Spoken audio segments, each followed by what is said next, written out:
for today's purpose, we're going to talk about using AI in the assessment process. And I tried to stick to everything that we talked about in the description. Sometimes, you have descriptions and you think, well, I don't know if really want to talk about all that, but I touched on all of it, some a little bit heavier than others because there's things that I definitely want to talk about more, and it's my presentation, so I get to do whatever I want to do. It's a great part of being an instructional designer. And Julie can, or Laura can just yell at me later for going off topic. No, it's all good. It's all great information. And this isn't anything new if you're not aware of how much AI is changing education and what we do. Then you have the shock of the century coming really soon because it is here. And no matter what we think of it, our opinions of it, it is changing how we grade, how we assess students, how we engage with our students, and how we teach. It's really impossible not to consider either its use or its impact on our teaching moving forward. So it's something that at some point in time, all of us are going to have to wrestle with and re-wrestle with as it becomes more and more ingrained in our society and the lives of our students. So why are we talking about AI in assessment?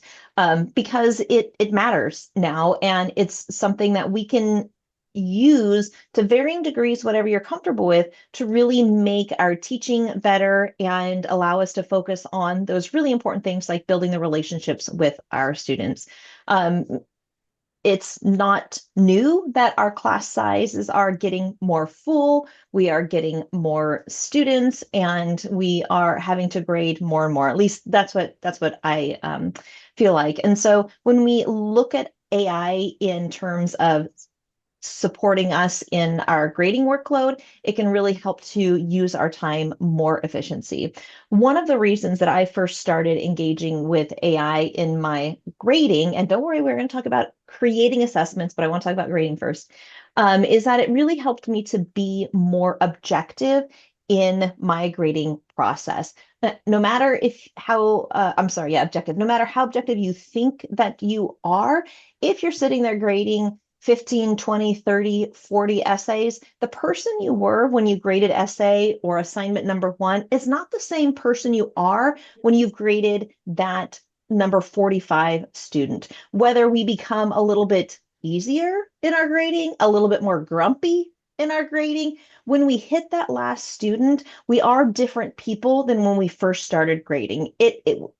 By thinking that we are not, it's saying that we are the same person when we started a marathon than when we are on mile 26. That type of endurance as we do a lot of grading is going to change how we grade. And so one of the things that I've really enjoyed using AI in is making sure that I'm more objective as I go through my grading process. And we'll look at some of that too later.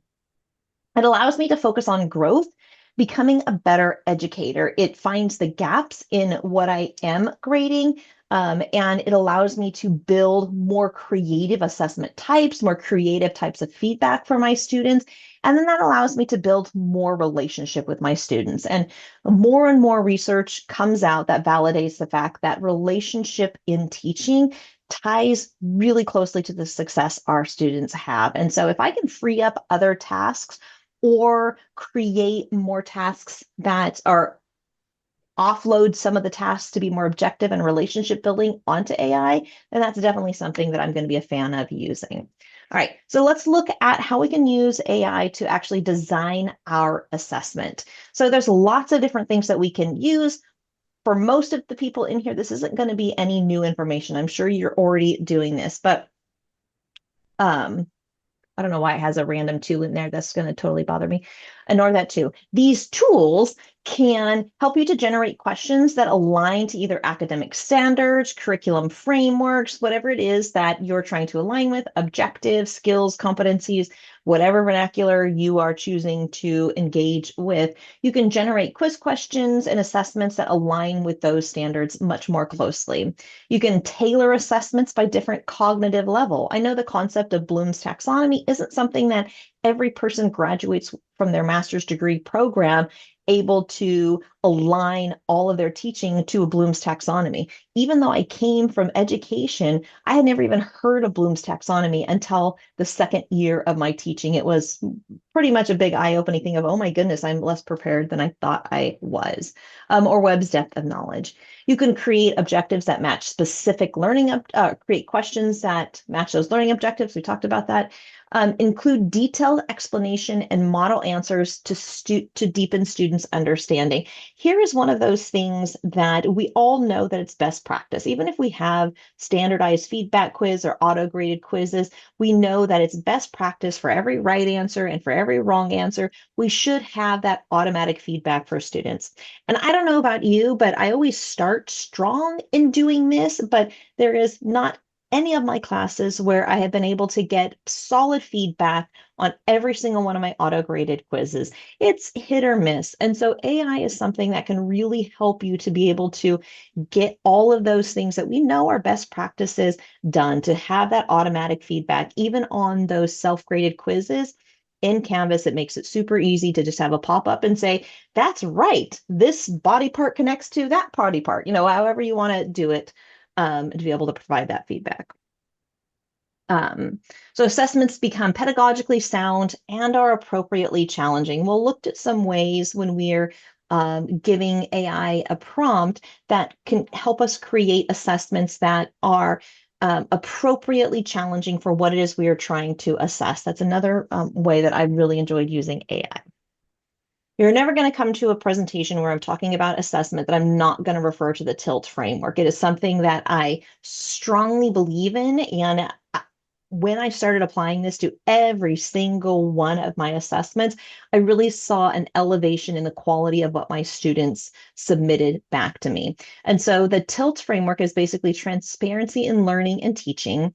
And it aims to, just as the name implies, make what we're assessing to students much more clear and transparent.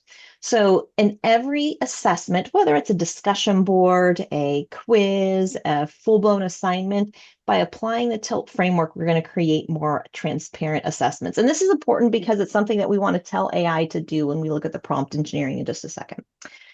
So TILT framework says that we identify the purpose of the assignment. So whether it is the skills that we're aligning with, the competencies we're aligning with, the knowledge you're hoping students will gain, whatever it is that the purpose of the assignment is, we want to make that transparent to students. It's basically your why.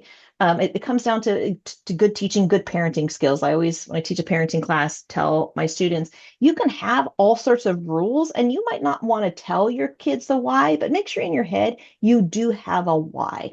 And this is something we should be doing for our assessments. We don't want to just create busy work. So by being clear and transparent to our students on the why we're having them do it, it makes it more clear to us on maybe there isn't truly a reason I want them to do this assignment beyond the fact that I just like it. By saying, here are the skills, here is the knowledge base that you're going to gain, we make that more transparent to students, and it creates better assessments for us.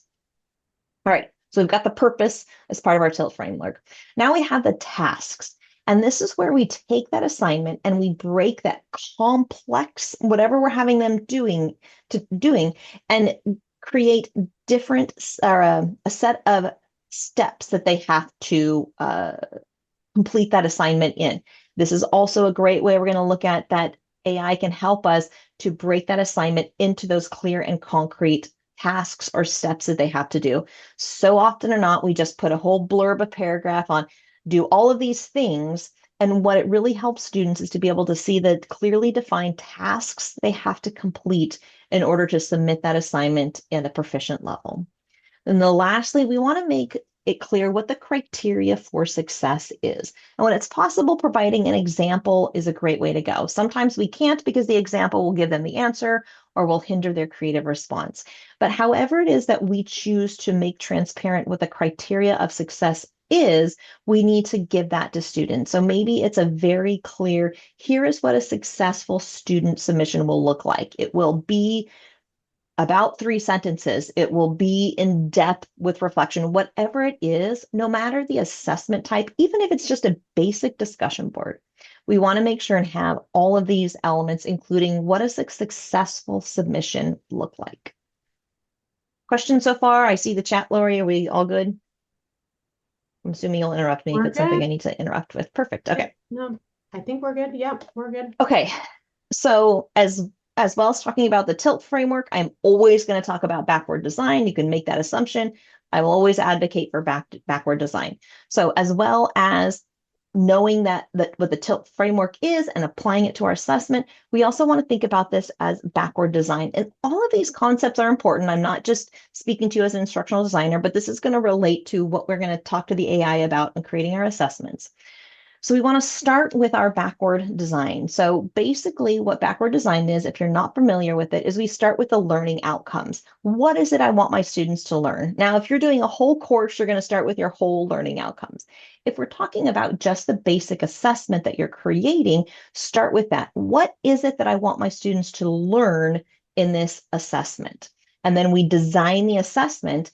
And then the backward design is, all right, so if this is what I want my students to learn, and this is how I'm going to assess my that knowledge, what is the content that I need to provide to the student to make sure they can be successful in that assessment? And this, for many instructors, especially if they're just starting teaching, is a totally foreign concept because oftentimes we're handed a book and we say, all right, you're teaching out of this book. And then we rifle through and think, oh, this looks like a good assessment. And then maybe we think about the outcomes of that. So backward design, just like the name implies, we're starting from the backwards. We're saying, here is what my students to know. Here is how I'm going to assess that knowledge. And here is the instructor, what I'm going to compile and put together to make sure I'm giving my students all the information so that they can be successful. By the way, it's also one of the reasons that I'm a huge advocate for OER because you can guarantee you're giving students all the information that they need to know. All right. So then how do we use AI to get to our perfect assessment? Now that we understand what the tilt framework is, we understand why we need to do backward design. What is it that we need to start engaging with an AI in and information we need to provide to it so that we have a great assessment tool. So one of the first things that I have to decide when I am engaging this activity is how much time I want students to spend on this activity. And it might seem like, well, that's a crazy thing to think about. But what I found is if I didn't do that and didn't think clearly about the time I wanted students to devote, AI would come up with these assessments that would be hours and hours and hours of students' time. And so, if I'm just trying to create maybe a very simple assessment that is looking at one particular skill in a module, and I want it to just be a very simple formative assessment for the end of a module, I don't want it to create something that's going to take students 5 hours to do. I want it to be something, a discussion board that's going to take students 15 minutes to think about, 30 minutes to think about. Whatever it is, I've found, and this was more of a recent discovery, that by thinking through how much time I want students to devote to this assessment, it created a much more accurate assessment the first time around talking to the AI. This also helps us, especially if we're teaching a fully online class, to think about the workload. What most instructors have a tendency to do when they're designing a fully online class is to exponentially increase the workload students have to do instead when they're teaching a face-to-face class. And so by thinking about, okay, if I was teaching a face-to-face class, this would be just an assessment that I'd want them to complete for 30 or 40 minutes at home after we've done all the classwork. So establish that before you think about the assessment. This is just going to be a brief quiz. It really should just take them 30 minutes. This is going to be a comprehensive exam I want you to put together. They should spend about an hour on it. Think through that because it's going to help shape the direction the AI is going to help you come up with that assessment. The next thing is define the assessment depth. So figure out, okay, is this a very surface level vocabulary quiz for students? Is this something that's going to be a higher order thinking task or a lower order thinking task? You can pull out your Bloom's taxonomy and look at it there if you want. But think about what is the depth of critical thinking that I want students to do for this task, because that's something else, another piece of information you're going to want to give to that AI. And then not the last element, but another element you want to consider is you want to think about what is the output type I want to allow students to do. Now, I'm a big advocate for universal design for learning. So whenever possible, I want to give students as many different options and how they output the information as possible. And this is why backwards design is so important. Because when we start with what I want students to demonstrate they know, then I get less tied to what that modality is. So if I want students to be able to demonstrate that they know how to properly do a hygienic diaper change, then it doesn't matter if they write a paper, if they do a pamphlet, if they do a flyer, if they do a video, if they do whatever it is. The skill I want them to be able to articulate they know how to do is to do a hygienic diaper change. So it doesn't matter what the modality is. And so when I'm having AI help me create that assessment, then I can tell it explicitly that this is what the skills are. I want students to be able to creatively come up with a way to display that knowledge, but you can provide some suggestions on how they do display that knowledge. If it's something where you do want a specific artifact, so if I want them to produce a brochure and that's part of what the skill is that I'm assessing, then that's going to be a very clear piece of information I need to give to the AIs.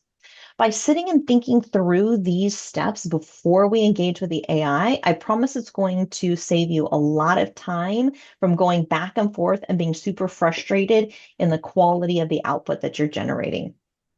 We've all heard the term garbage in, garbage out. So the better quality information we provide to the AI, the more quality information it's going to give us, and it's going to be leveraged in a way that is truly beneficial to our teaching. Any questions so far? Okay, so we've talked about all of the foundational pieces of that assessment that we've had to think through. We're still having to think about other things too and provide that information to the AI. And this can be something where you have a standardized template that you input each time you start a new chat for that specific course. You can revisit the same chat. These are the foundational things that the AI needs to know before you start engaging in the assessment. But maybe it applies to all the assessments. So you can front load this type of information before you're engaged with a specific assessment. What grade level or academic year? If we're teaching to advanced biology students, that's going to be a much different type of assessment than this is 10th grade biology students or kindergarten students.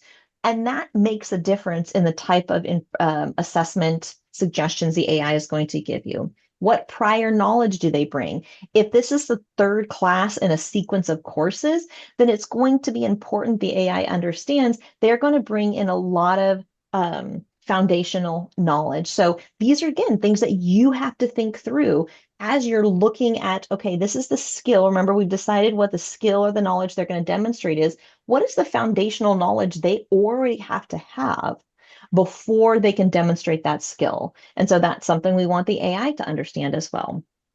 What are the learning needs and the challenges? So perhaps you're teaching a course that it is all adult learners that are taking this course after they've worked full time. Those types of things can make a difference because it can help the AI to think creatively about the type of assessment it creates, and it honors the student's place and where they are in their lives.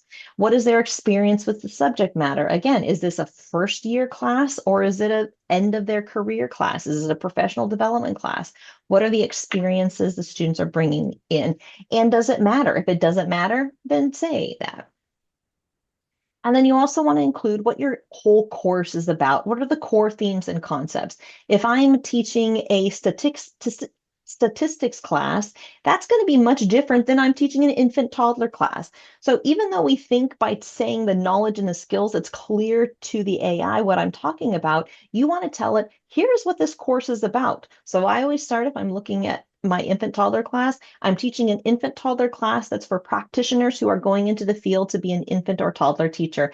That's a very important framework for the AI to have before it starts generating these assessments, just like all of this stuff is. How does the assessment fit into the curriculum sequence? Is this something that's at the very end of the course? If it's at the beginning of the course, do those things even matter? These are things that you need to think through. What skills are you emphasizing this semester? So that backwards design is still coming into play. and what real world applications matter most. Now, for me, teaching a child development course, the real world application is super duper important. So I will always make sure in every assessment I create, I tell them a project-based approach and creating artifacts and products that students can use in the field is very important to me. And that's really going to bring the AI into a certain direction versus I just want to have a formative assessment that's a simple knowledge check. Those are two different things that products that I want the AI to produce. So again, before we even engage with the AI in this process, we're going to have to do a lot of thinking. So we're not offloading our job, because I'll get into some conversations with faculty that say, I'm not going to offload my job to AI. You're having to do a whole lot of your job and thinking before you even engage with the AI. These are all the things that only you can do as a faculty teaching the course. So now we have all of this information. And so we're literally plugging, after we've thought about it, written it down, gone down, we're plugging all of this into that AI.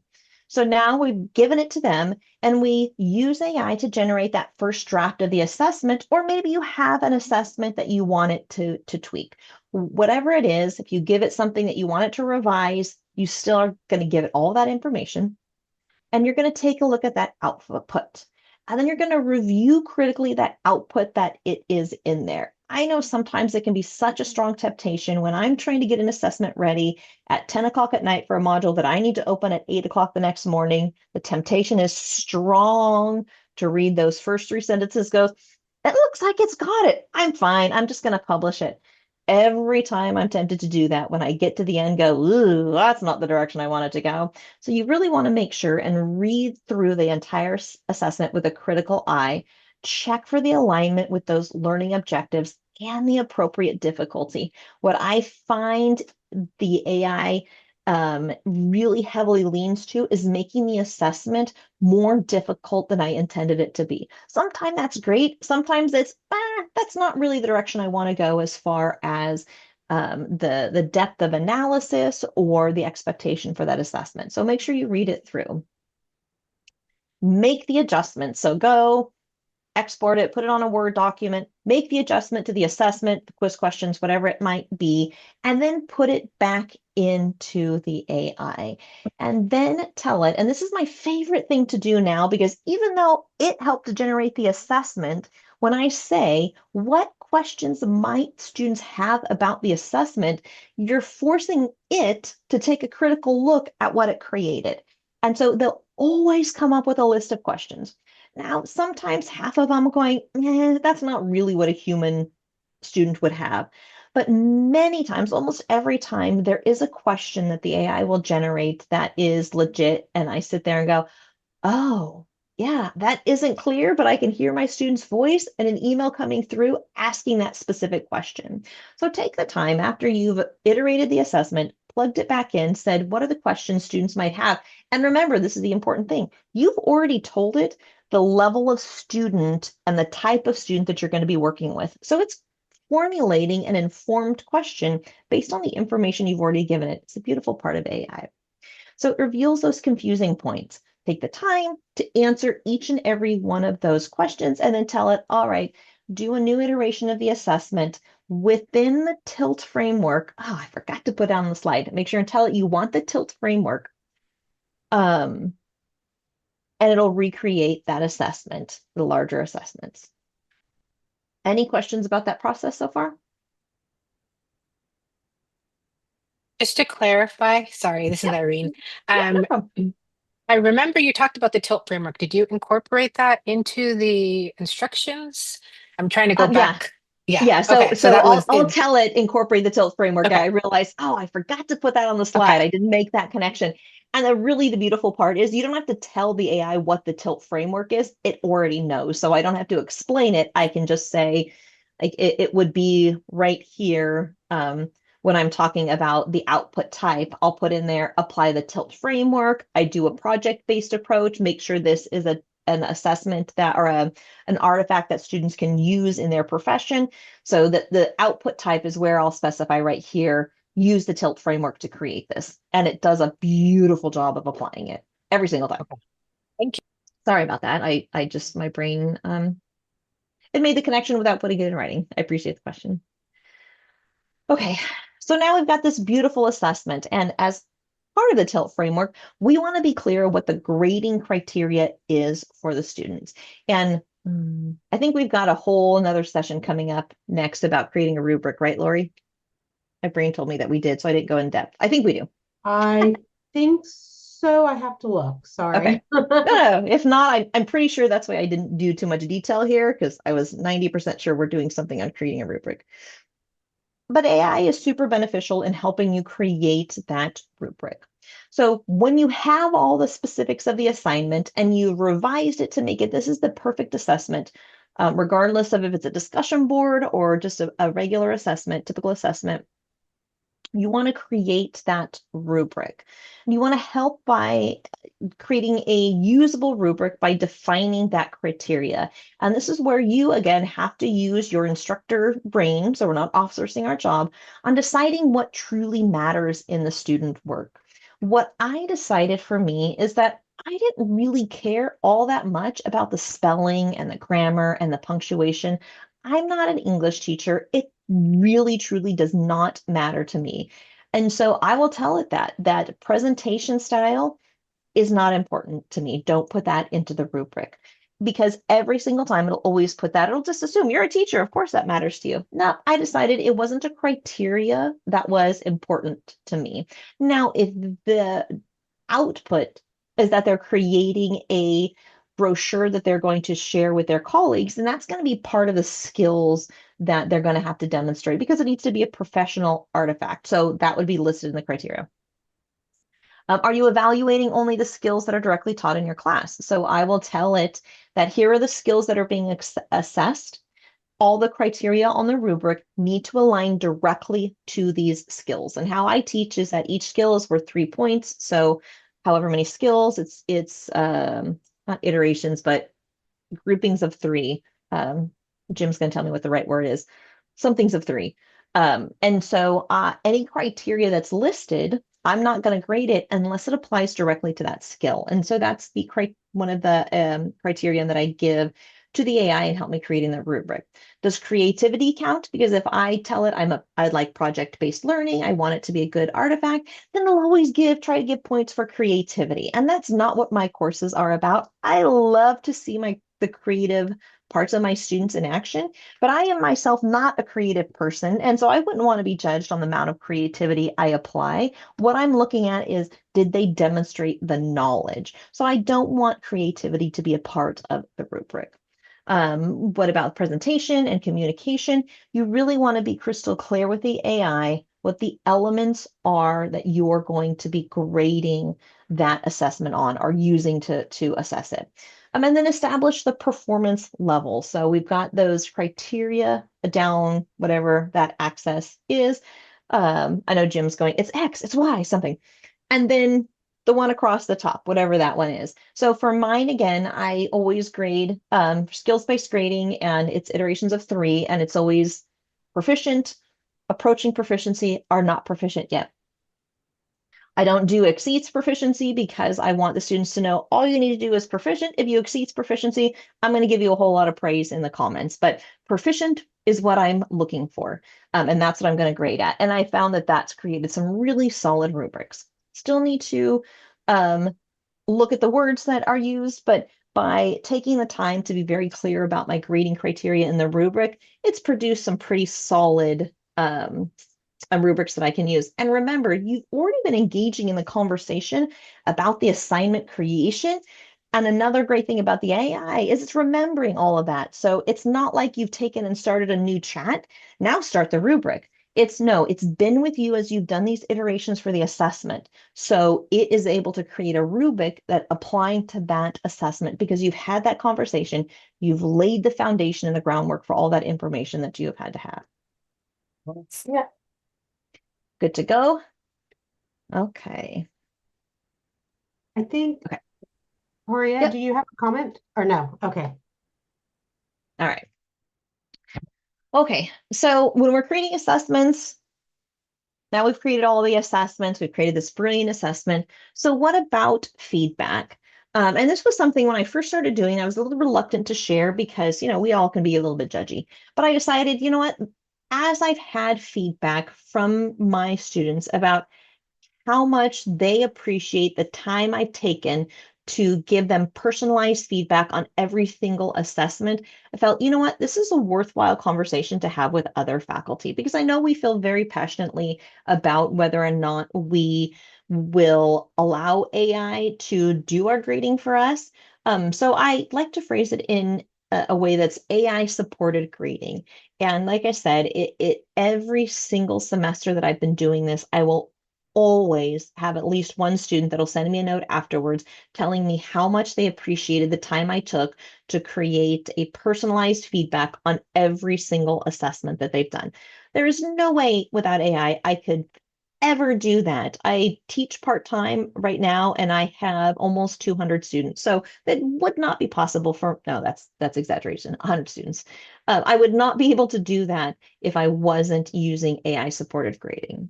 So I've sat down before I began this and decided, okay, who am I as far as what I believe in my grading? What is the personality that I want to come across when I'm providing the personalized feedback? And I want to contextualize this with I still read every single thing my students submit, and I still read every single thing the AI supported grading produces. So don't walk away saying Amanda's offloaded the grading to AI. Not what I'm saying. I'm saying AI is helping me to create personalized feedback for my students. This can help create objective standards-based feedback that looks at the strength and the areas of growth for the students. I found in the past that sometimes I can be pretty subjective depending on what the student wrote. If it's something that I felt very passionate about, the tendency was to forget about all of the other criterion I had established because they did this other part so well, but it didn't really produce something. They didn't produce something that was aligned with the skills. So I found that this really helps me to be so much more objective because I've sat there and argued with the AI before. It's given the student the score on the rubric, and I said, no, I don't think that's right. Show me where the student meets the rubric or doesn't meet the rubric on this. Show me your reasoning. And it spells out the reasoning right there. And I really had to, as an instructor, sit back and go, you know what? You're right. That was way subjective in how I was interpreting what the student said. You allowed me to see more objectively. And I always say thank you because they're going to rule the world, and I'd like them to remember I was nice to them. Um, so I've created just a little blurb that I use text expander. So whenever I'm starting to grade an assignment, I just type in feedback, and that paragraph that I have right there just pops up. And I tweak it and change it depending on what the assessment is. But this is what I've decided who I would like who I am in my grading and what I want to be a consistent level of feedback because it is my personality that the AI gives. So I say, can you help me grade and provide succinct feedback to my students on this assignment? Here's the format for the feedback, 2 to 3 sentences, personalized relationship building comments tied specifically to information in their unique submission because I want it to pull out specific things they've said so that it's obvious to students I've read your words and they are valid to me. Align with the rubric, but don't specifically mention the rubric unless they don't align with proficient. Again, this is a big part of who I am. I didn't want it to be a very technical, you didn't meet these elements of the rubric. I want it to be a more relationship-based type of feedback. So that was important to me. Align with the assignment requirements, mention missing components. If they need to improve based on the rubric, give specific feedback on how they can improve to meet the objectives for the assignment. And then always, before you give an AI the directive, do you have any questions about the feedback style before I give you the assignment prompt and rubric? Very rarely will it have questions, especially as I've had the same conversation again and again and again, but I always have it in there. Then I provide the assignment and the rubric, and after I provide the prompt and the rubric, or the assignment and the rubric, I say, do you have any questions about the assignment or the rubric? Again, getting it to think about what it's about to do. Okay. So that's the feedback. I wanted to stop because that was kind of abrupt, abrupt transition. Any questions about providing feedback?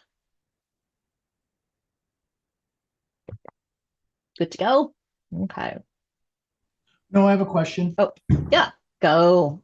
I, so I'm doing some of these kinds of things, and I often find that I have to remind it what I want because it tends to stray away from what I've asked it to do. Yep. I have switched over to Gemini and it does it a whole lot less than OpenAI. OpenAI was infuriating, ChatGPT, infuriating to me because I had to do it much more consistently. Now, Gemini, it does it a lot less. It could be subjective. I could just be making things up, but I do feel Gemini, I have to remind it less. What it does tend to do for me is that it starts getting harsher.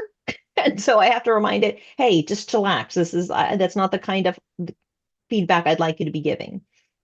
Well, that's good. The other thing I've noticed is that the other day we were arguing about how I wanted something graded. And I just said it 4 or 5 times, and it kept coming back and saying, no, but this is how it's supposed to be.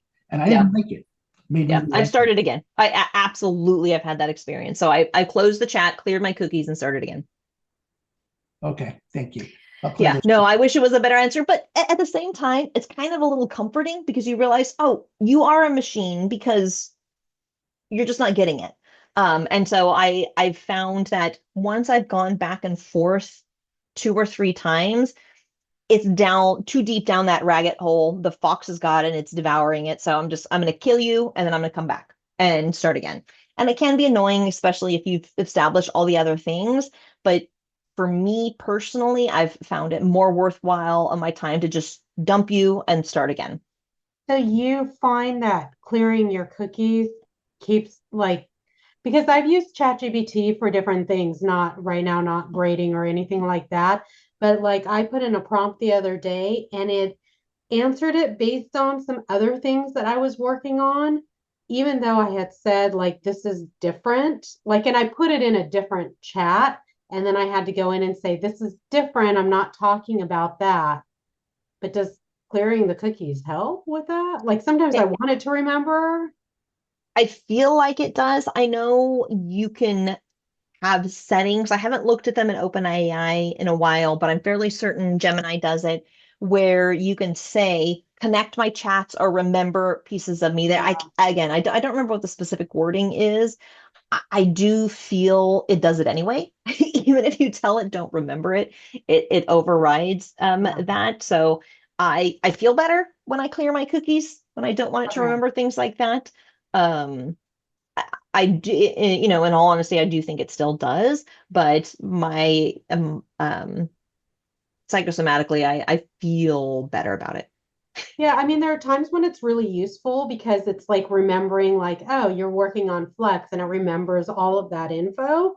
But Hmm. there are times where it's like, no, this is new. I'm talking about this and not Yeah. whatever. So Robert had, and I'm not quite sure I understand this, use projects and have overall project prompts. I'm not sure what that was in reference to, but that's a comment in the chat. For project-based teaching type of prompts.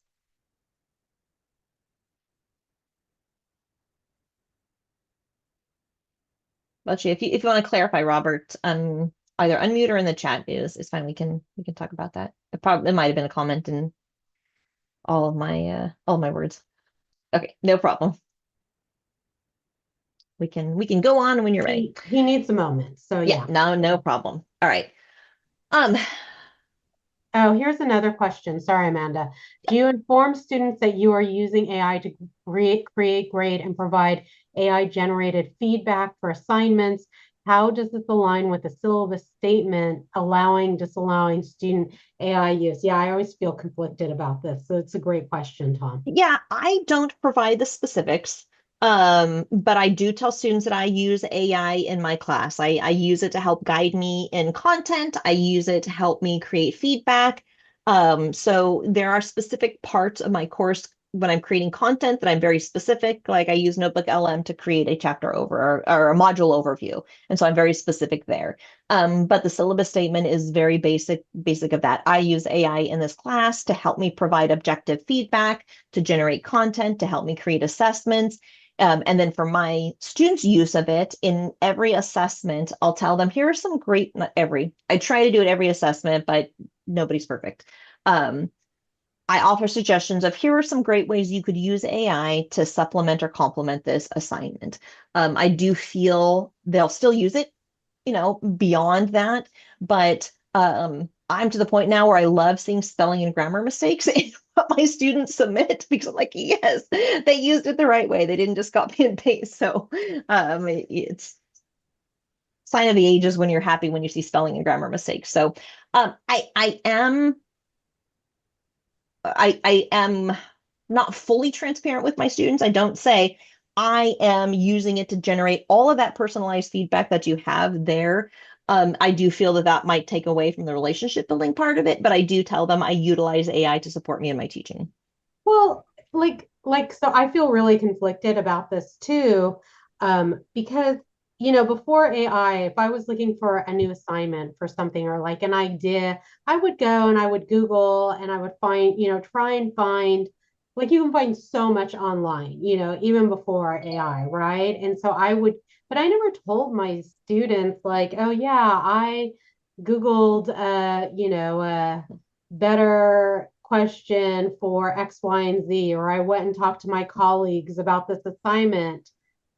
Like I never shared that information. Now, if I took something off of the internet, I might have said, I got this from wherever, but so and how do your students feel if they know you're using AI? I mean, you seem fairly like more lenient about using AI Mhm. class than other people, but do they question you at all and say, hey, how did you use it? Or do they seem to care? Yeah. And it's funny. The next slide, we're going to talk about some of the different reasons why we can work with students on like why I get to use it and you don't get to use it. Maybe.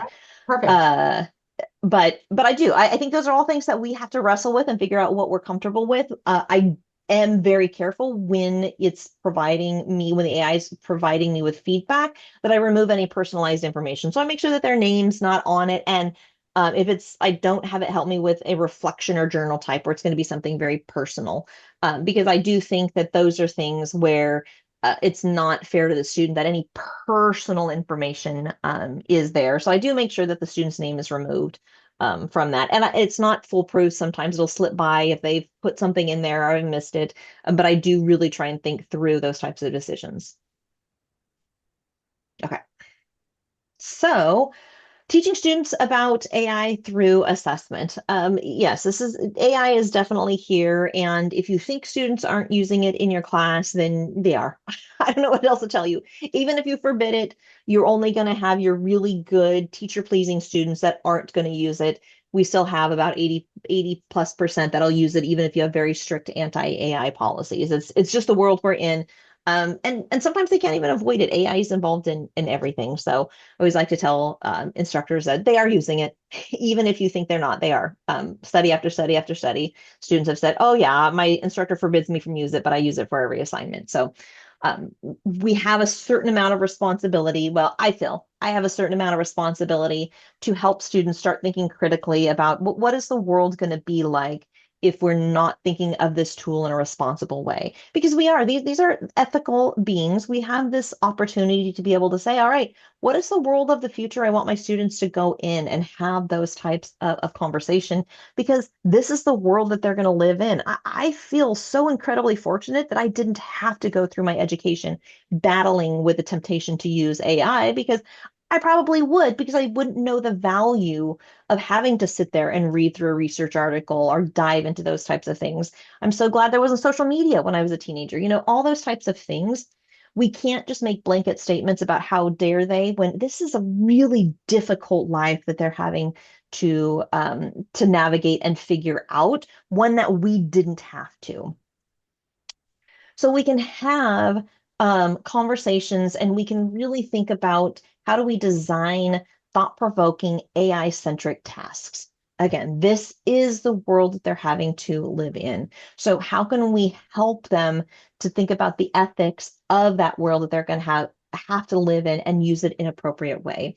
So we can think about, if it's appropriate in whatever discipline we're teaching, create assignments where students have to analyze the AI societal implications. So if you're teaching a sociology class, or even I'm looking at Danielle, a biology class, like what is going to be the future of analyzing organisms with AI? What are the ethics of it? Those types of things where they're having to think about the knowledge base of the discipline, but in a way that's going to force them to incorporate AI and think critically about it. And the ethical considerations of automating everything in our life. Well, what does that mean for us? Are we all going to be like, I always think of I think it was Wall-E, the not commercial, movie where they're all in the spaceship floating around in the things and everything is automated. Always, that's in my head that that's what our future is going to be. So I try and push back against that. Generate critical thinking prompts. So use AI tools to create sophisticated prompts that challenge students to think deeply and through these types of things. I mean, again, put that image or the little gif of the people in Wall-E and say, do you think this is our destiny, that this is what our life is going to be like if we turn it over to AI, and why or why not? Those are types of things that they're going to have to wrestle with. This is the world that they're going to have to deal with. Evaluate AI generated content. You can engage students in analyzing and critiquing that AI generated content for the bias. So say, hey, create this using AI. Now let's take a look at it. Is it all accurate? Is it authentic? Is it biased? Is it appropriate? So you can look at what the AI produced and say, is this really what you wanted to say right there in that conversation with them? When we think about it for academic integrity, again, we didn't have to wrestle through these things when we were going through our schooling. So there's a different ways that we can take a look at it. And we've got the carrot and the stick, or the extrinsic and the intrinsic motivation, I suppose is a better way to phrase it. So there's those extrinsic motivational tactics where, again, the extrinsic is the shame from the outside coming in. So this is all coming from an article that was written by the California Education Learning Lab. So none of this is my ideas, but it was one of those articles that I read that really caused me or helped grasp what I was wrestling with in my own class. How do I help students understand that this is a big deal for our future, and you need to know how to think critically, or you're going to kill the babies out there. So whatever it is in your own class, mine they'll kill the babies because it's an infant toddler class. So things that you can say to help extrinsically motivate them. Don't humiliate yourself. Outsourcing thinking now means your incompetence later, which will be personally humiliating. So if you're not thinking about it now, out in that real world, you're going to look like a flippin' idiot. So I'm just telling you, you might as well think now, because you're not always going to have AI in your pocket. That's external shame motivation, and depending on your students, that might be motivating to them. Don't embarrass the institution. Like, hey, this is why I care about this. By me putting you out there into the world, I'm saying that we've done a good job educating you. And if you go out into the world and you're not educated well, it's embarrassing for Reedley College, Fresno City College, wherever it is you're coming from. Don't devalue your peers' work. You undermine everyone else's degree, the hard work that they've taken, when you undercut it and outsource that thinking to AI. The real exam is coming. Your first job will expose those hollow skills. So that's aligned to that one of, hey, I don't have to live that real world. I did my time. I've gotten my job. I've proven myself. You're going to have to go out there in that job interview, and you're not going to have AI to be able to answer those questions. So think now in this safe space, because you're going to get out into that real world and do an interview, and you're not going to know how to think. And that's that external motivation. Cheating catches up. Again, you'll be caught when you need to perform without AI assistance. This is one of the things I always tell instructors that are very worried about that is this is their lives. The consequences for these actions are their consequences. And I tell it to my students as well is it breaks my heart to think you are setting yourself up to live a life that's not your truest potential. You have to be able to think hard now in order to be able to live that great life that you want to live. Now, those are the external motivation. We do know that despite what we think, intrinsic motivation is a much more powerful motivation tool. And it might sound like a bunch of propaganda, but it really does matter. And by thinking truly that extrinsic motivation is a better way forward, it also helps us to avoid the trap of thinking poorly of our students all the time, because we really want to think, yes, I know that you can do this intrinsically. So We want to tell students invest in yourself. The irreplaceable time for learning shapes who you'll become. You've chosen to invest in this time. This is the person that you want to be. Think about who you want to be in the future. Honor your passion. They are sitting there in your college classroom for a reason. It's a great part of teaching college. There is no other external reason they are there besides the fact that they want to learn something. Nobody is forcing them, for the most part, to go to college. So honor that time. Make integrity a habit. Talk to them about the small daily choices we make build lifelong character. It's a very slippery slope to becoming an unethical person. If we start becoming comfortable with using AI, despite the fact that we're not going to, other parts of lying and cheating in our lives are going to become easier. It changes the character, it changes who we are inside. Honor your peers. No one wants to sit next to a colleague who skated through school. I don't want to be that person that my colleague is having to do all the work because I used AI through my whole degree. So choose that to your students. Learn in a community. College is about building human connections and learning together. We are relationship-based beings. And so honor that by saying, let's learn together, let's grow together, let's think critically together. So that's so much more fun, that intrinsic motivation. I mean, the extrinsic, there's a place for it. You can definitely do both, but we want to also be able to talk about that intrinsic motivation as well. All right. So what are some practical AI tools that we can use today? And these are some really fun ones that I learned about just recently. So one of the really cool tools that I found recently was there's a Playlab bot that can help generate quizzes for Canvas. And this was actually designed by the instructional designer over at Clovis. She's fantastic. She was sharing with us today, and I thought, oh, perfect, I'm talking about it. So let me see if I can get the link. I was thinking about finishing that sentence and I didn't. So this is just a Playlab bot that I just lost it. That you can have an intuitive interface. It makes you go through the tilt framework and all those types of things to create your quizzes, but it's going to create an output that you can then plug into the New York City, some New York Institute of Technology created a Canvas exam converter. So it will create this Playlab bot. It will, after you've created all the quiz questions, it will take all those quiz questions and put it in a format that you can plug into this Canvas exam converter that will give you what's called a QTI file that you can import into Canvas. So it's a really cool time-saving things. And then after you do all of this, you can deploy, iterate, after you launch the quiz, make the changes, and then go back and use these tools to be able to create new and cool assessments. So in the last 4 minutes with time, a little bit of time for questions. I always hope we have time to play, but I talk too much to do that. So my apologies. You can transform your assessment from burden to opportunity. So assessment really should be the key part of our teaching because we want to be able to, I shouldn't say that, that's going to make people mad. Assessment should be something that we think more about than we do traditionally in our teaching, because it's really how we get to know if what we're teaching is effective, if my students able to demonstrate those knowledge. So using AI can help us to really think through those hard questions that we hadn't thought about before. Start small, but think about big. Try starting this week. What are some ways that I can use AI to get a better output just this week? You don't have to wait until the spring semester. Say, all right, starting in spring, I'm all in. Say, you know what?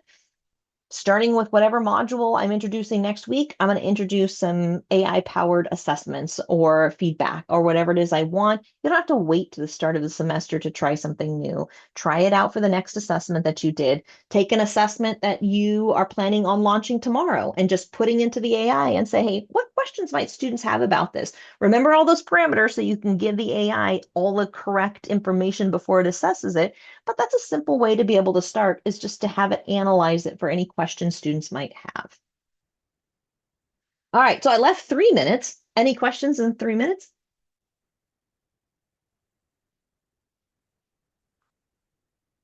Any thoughts, confirms, concerns, things you want to argue about, Jim? Yeah, I wanted to touch back on Oh, yeah. the projects. So by using projects, I've been using AI for Anthropic AI, the Claude, Claude. Mhm. and Anthropic's got a lot of cool tools, but they have projects, and in the projects you have a project prompt that allows me to say all of the chats I have in this project need to follow this prompt. Yes. Yeah. And then I go through with that one prompt, I could go through my individual chapters and parse. I got my COR, I got all my important things in there, and it always knows to check all of those things because that's my project prompt. And that allows me to create the same vibe for all the content that gets out. And that's, I think, is what you guys are talking about with finding ways to get things to be more consistent. Yeah, no, that's fantastic. Yeah, I haven't experimented with Claude much. I know GPT will allow you to do, and they don't call it projects, but it's the same, or maybe they do call it project, grouping things together like that. And I know Gemini has something of the equivalent, but yeah, great reminder. Thank you for that, where you can front load all the information and say this all relates to that. It's a good reminder. And you should really play around with Claude. You know what? It limits the amount of information even on the paid version, so I get irritated. There's some weird limitations with it, but some of the things that I've been able to accomplish is genuinely incredible. Yeah, no, I do. Every time I've used it, if I have something that's just one task where I know it's not going to limit my amount of input, I'll always run it through Claude because it is impressive what it can input. I agree. It's a great tool. I think ChatGPT is probably the worst tool that's out there right now. Gemini and Claude are probably to me the best, but I do like Claude a lot. It just limits the amount of tokens I can have and it makes me mad. I don't want it to tell me I can't do anymore. Any other questions, thoughts, concerns, topic ideas? You can give them to Lori and me. Yeah, if you have any other topic ideas for anything, if you're at Reedley College, I'm looking for flex ideas, and let me know. Other than that, I appreciate everyone being here today. And yeah, if you have any comments or questions, you can always ask Amanda, email her, you can email me. I might be able to answer.